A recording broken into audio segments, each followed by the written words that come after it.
मुझे माँ मिल गई।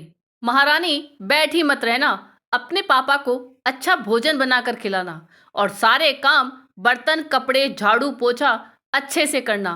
मैं नौकरानी हूँ जो रोज तुम्हारे लिए भोजन बनाती हूँ। आराम से खाकर मोटिया रही हो। माँ तो भगवान को प्यारी हो गई और इस बला को छोड़ गई मेरी छाती पर मूंग दलने के लिए। पता नहीं कब पीछा छूटेगा। एक तो रंग पक्का, शक्ल सूरत भी ऐसी नहीं कि कोई पसंद कर ले, ना लक्षण ही अच्छे।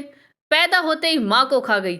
और हे ईश्वर, इस कलमुही अपशकुनी से कब मुक्ति मिलेगी।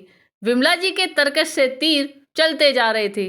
वह हमेशा रिया को जली कटी सुनाती थी। तभी तरुण ने आकर कहा, माँ रिक्शा आ गई है। यह रिया को घूरती हुई तरुण और श्वेता को लेकर अपने मायके चली गई। रिया की आंखों से आंसू की बरसात हो रही थी। वह खिड़की से अपनी सौतेली माँ, भाई और बहन को जाते हुए देख रही थी। उसका ध्यान टूटा जब उसके पापा ने उसके कंधे पर हाथ रखा और कहा, मैं तेरा दर्द जानता हूँ। मैं यह भी जानता हूँ कि विमला तुझे हर पल जली कटी सुनाती है। बेटा, उसे समझा समझा कर थक गया हूँ। मैं जितना समझाता हूँ वह दुगने वेग से तुझ पर गुस्सा उतारती है। कई बार सोचा तुझे हॉस्टल में भर्ती करवा दूँ, मगर तुझे अपने से दूर करने के विचार से कांप जाता हूँ। बेटा, जाने अनजाने में तेरा दोषी बन गया हूँ। बेटा, तू उसकी बात को दिल पर मत ले। तरुण और श्वेता तो तुझे बहुत प्यार करते हैं। तू उसकी बातें सुनकर रोती है तो उसे बहुत मजा आता है। बेटा, तू उसकी बात पर ध्यान ही मत दे।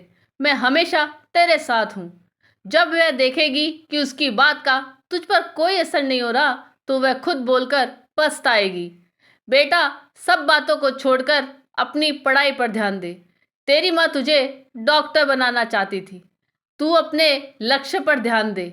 मैं उसके सामने तुझसे ज़्यादा इसलिए नहीं बोलता क्योंकि मैं जानता हूँ मैं तो बोलकर ऑफिस चला जाऊँगा और वह सारा बदला तुझ पर निकालेगी। पापा की बातों से रिया को सहारा मिला। उसने अपना पूरा ध्यान पढ़ाई पर लगा दिया। 4 दिन बाद विमला जी आ गई और उनकी जली कुटी सुनाने का क्रम चालू हो गया। मगर अब रिया न रोई न कुछ कहा, बस अपनी पढ़ाई करती रही। उसकी ओर से कोई प्रतिक्रिया न देखकर धीरे धीरे विमला जी का बड़बड़ाना कम हो गया था। रिया की मेहनत रंग लाई और वह डॉक्टर बन गई।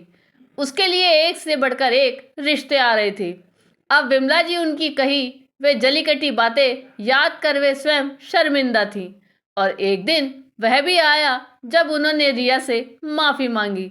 रिया के पापा दूर खड़े मुस्कुरा रहे थे।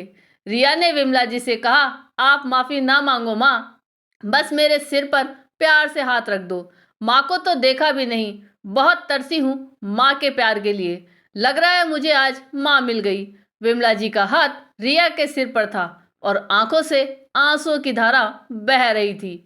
आपको ये कहानी कैसी लगी यह कमेंट करके जरूर बताइएगा। चैनल पे नए हो तो सब्सक्राइब जरूर कीजिएगा और वीडियो को लाइक और शेयर कीजिएगा। धन्यवाद।